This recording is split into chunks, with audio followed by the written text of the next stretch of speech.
여러분, 오늘 우리가 파헤쳐볼 분석 자료 정말 흥미롭습니다.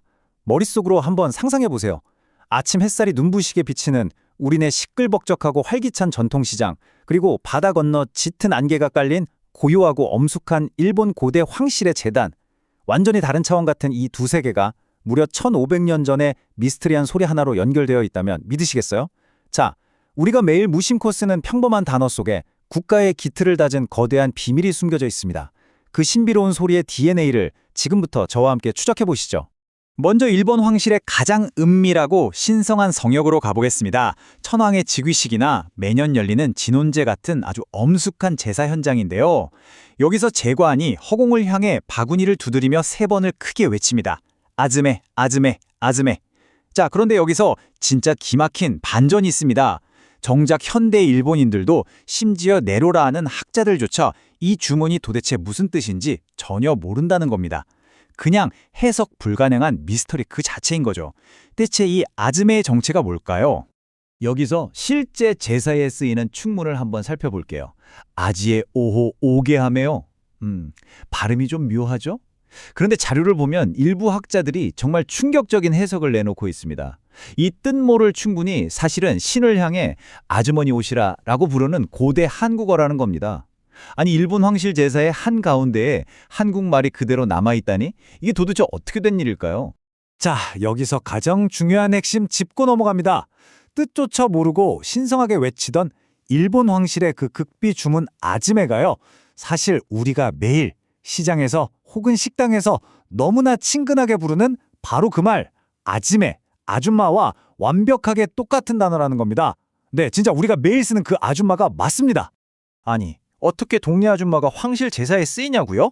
이걸 이해하려면 무려 1500년 전으로 시계를 되돌려야 합니다.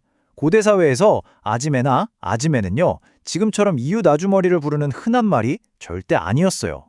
신과 인간의 세계를 이어주는 아주 고귀하고 신성한 존재, 즉 최고의 여성 제사장이나 무녀를 뜻하는 엄청난 무게를 가진 단어였던 겁니다.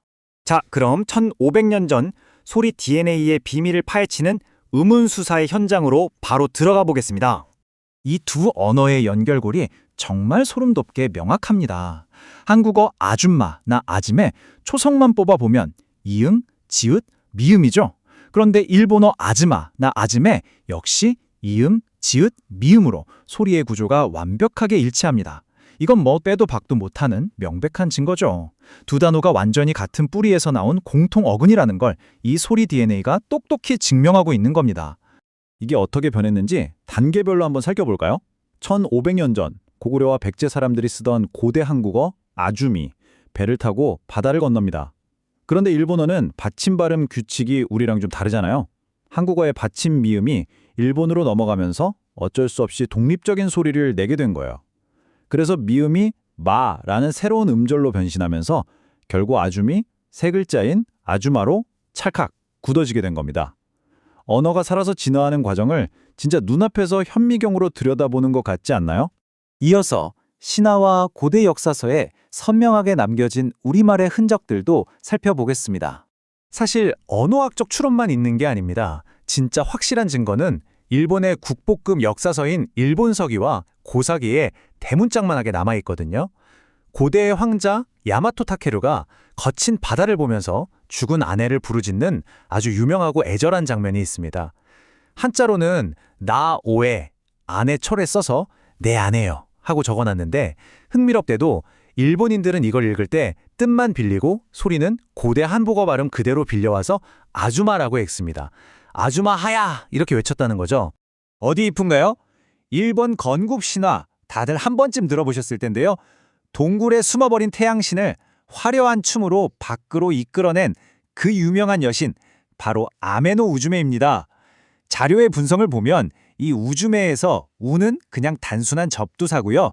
핵심 어근인 즈메는 놀랍게도 방금 우리가 본 그 신성한 제사장 아주메에서 그대로 파생된 겁니다. 세상에 일본 건국 신화의 한가운데에 우리 소리의 DNA가 떡하니 자리 잡고 있었던 거예요. 자, 다음으로 우즈메의 진실과 화석화, 가면 속에 남겨진 언어에 대해 짚어보겠습니다. 그런데 정말 안타깝게도 수백 년의 세월이 흐르면서 이 강력했던 단어는 일본에서 완전히 화석이 되어버립니다. 지금 일본 거리를 걸으며 아즈메라고 하면 아무도 못 알아들어요. 그저 복을 부르는 둥글둥글한 전통 가면인 오카메라, 신사에서 하는 전통 극 속에만 겨우 그 흔적이 남아있을 뿐입니다. 대중들은 여신 아메노 우즈메를 경배하면서도 정작 그 이름의 진짜 뿌리가 고대 한국어 아지메였다는 사실은 까맣게 잊어버린 거죠. 의미는 완전히 증발하고 껍데기만 남은 유령 단어가 된 셈입니다. 이제 살아 숨쉬는 생동하는 언어와 화석화된 언어라는 이 거대한 역사적 대비를 한번 볼까요? 이 대목이 진짜 기가 막힌 포인트입니다. 한국에서 아줌마, 아지매는 어떻죠? 지금 이 순간에도 온갖 시장통과 식당, 골목길에서 펄떡펄떡 살아 숨쉬는 그야말로 에너지 넘치는 생동하는 언어잖아요. 그런데 바다를 건너간 똑같은 뿌리의 단어, 아주매는 굳게 닫힌 신사나 접근조차 할 수 없는 천황의 고요한 의식 속에 꽁꽁 갇혀버린 화석화된 언어가 되었습니다. 우리네 시장 상인들이 정겹게 부르는 일상적인 호칭이 일본에서는 감히 함부로 부를 수도 없는 비밀의 주문이 되었다니, 와, 정말 거대한 역사의 아이러니 아닙니까? 오늘 살펴본 이 해설 자료는 우리에게 정말 짜릿한 질문 하나를 남깁니다. 만약 1500년 전에 이 소리 DNA가 가장 신성하다는 일본 황실 제사의 심장부를 채우고 있는 거라면, 도대체 우리가 매일 무심코 툭툭 내뱉는 수많은 일상어들 속에는 또 얼마나 거대하고 기막힌 고대의 비밀들이 숨을 죽인 채 우리를 기다리고 있을까요? 오늘부터는 우리가 늘 당연하게 쓰는 평범한 우리말들이 조금은 다르게 아주 특별하게 들리시지 않을까 생각되네요. 오늘의 흥미로운 분석은 여기까지입니다.